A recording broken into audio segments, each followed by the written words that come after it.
Meet Ian Brand, product strategist for global innovation at General Motors. Ian's job is to help GM explore new business opportunities that are adjacent to their main business. How does Ian do it? Well, let's find out. Ian is an expert on agile lean methodologies, but he wasn't satisfied. He needed a better way to find the best people to test ideas on. So Ian signed up for our boot camp and game thinking masterclass. And amongst all the tools, Ian found the Superfan concept so useful, he used it right away on several projects. Here are Ian's tips for how you can use Superfans to supercharge your project.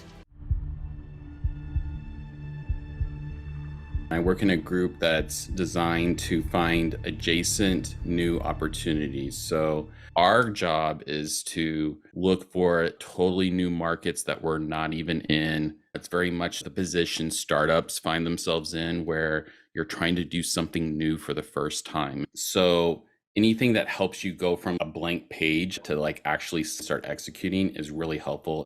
Before game thinking, I already was aware that usually products start off in a niche market with innovators and early adopters. These are people that are different than the mainstream market.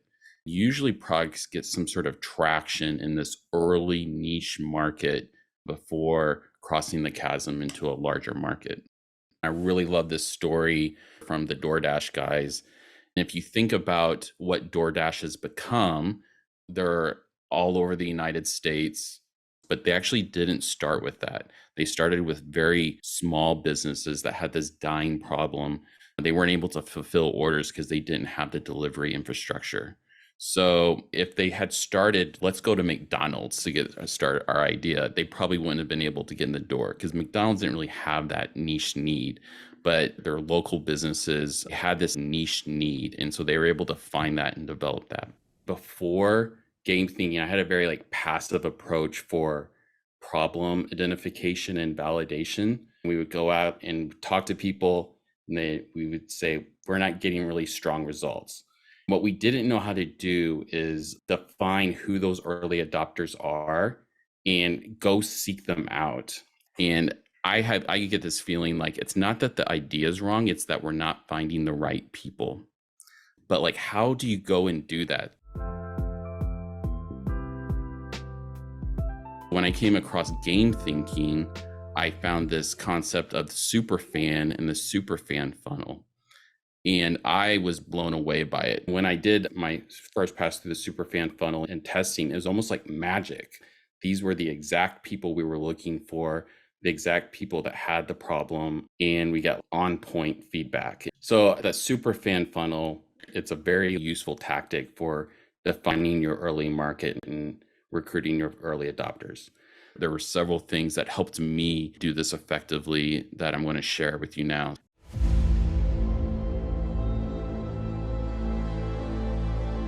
Before you can go out and search for the right people, you have to know who you're searching for. And the thing that starts to define that is, what unmet need are you going after? I use a frame called jobs to be done. Whenever they go out and purchase a product, they're actually hiring that product to get a job done for them. So what is that job? What is it that they use to get that job done today? So what are all the existing alternatives? What are they dissatisfied with the status quo? There's 5 core things that people always evaluate their needs, how they're being fulfilled: output, convenience, predictability, speed, and cost.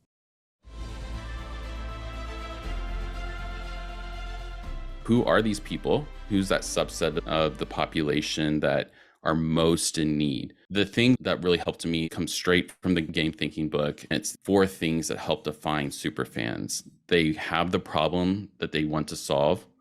They know that they have it. It's top of mind. They're actually seeking solutions, and they're dissatisfied. So always bring that into which segment of the population are thinking this way. The other thing that helped me is this thing called customer fit. There's some segment of the population that are too early. They're not quite interested in it yet. They may be in the future. So they're what we would call pre-fit. And then there's a group of people that are post-fit, where maybe they've already solved the problem. They're already beyond that moment in time. In between those two pieces, there's this just right Goldilocks segment. And so it would be all the characteristics of pre-fit, and then what would be the characteristics of post-fit. That helped me define and narrow down the people to go after. Where can we go out and find these people? So what are your channels? There's all kinds of ways to go out and do it, using emails, friend to friend. The best place to start is going back to, like, where did you get the idea from? If you got the idea from a group of people, going back to those group of people. One trick is I always ask at the end of the interview, who else should I be speaking to? Who else do you know has this problem? And it just kind of builds this like viral pipeline of lots of people to go talk to. It's building this hypotheses of these 4 things. Put them down, write them down, and then treat them as a hypothesis. So if you're familiar with like lean, it's build, measure, learn, that you're going to first build this hypothesis of where we think we'll get started, and then you go out there and try to do it. And then you learn along the way and you tweak your understanding and you go through this iterative process. My big takeaways on both the Superfan screener and the outreach message is these things. Ask questions that reveal their behaviors. So don't ask them about theoretical things. Ask them about, have you ever been in this situation? Get them to talk about that situation. And then you can start looking for, are they actually performing any of those things that are characteristics of superfans? Are they actually seeking solutions? Do they know that it's top of mind? Get them to reveal those things. You're actually trying to screen these people. You don't want to talk to everyone. You're on the hunt for these hot core superfans. You're actually testing people to see if they meet these criteria. You'll get better results when your outreach message and your screener questions are very focused. You're using fewer words. It's very easy to read and it's very simplified. Doing that gets you better results and clarifies your thinking. Are you enjoying this video? Do me a favor, give it a like, and be sure to subscribe and hit that bell if you don't want to miss a thing.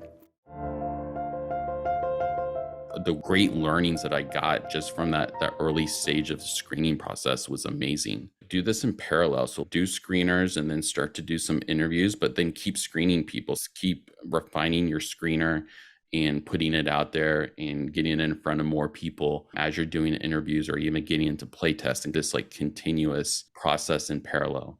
The other thing that was amazing is that through this process of just getting feedback, we found adjacent ideas. It wasn't the thing that we were testing, but nearly everyone is articulating this problem that we weren't even thinking about. Going through this process, it gives you data to get your project greenlit. When you actually launch your product, you got to get people to use it, and you actually know like where they are at because you've already been reaching out to them. Use those super fans and start building up your community for when you launch it. All of these things, it's more than just testing your idea or getting to a play test. It'll help you figure out what your value proposition is, what you need to make first, where you need to go when you launch it. And it like is like preparing you for that, like the next step. For Ian and his team, learning how to use a Superfan funnel was a game changer. In our game thinking programs, you get the tools and support you need to find your superfans and build them a delightful experience. To find out how game thinking can accelerate your success, check out our programs at gamethinking.io. The link is in the description. There's nothing better than getting smarter together. I'll see you in the next video.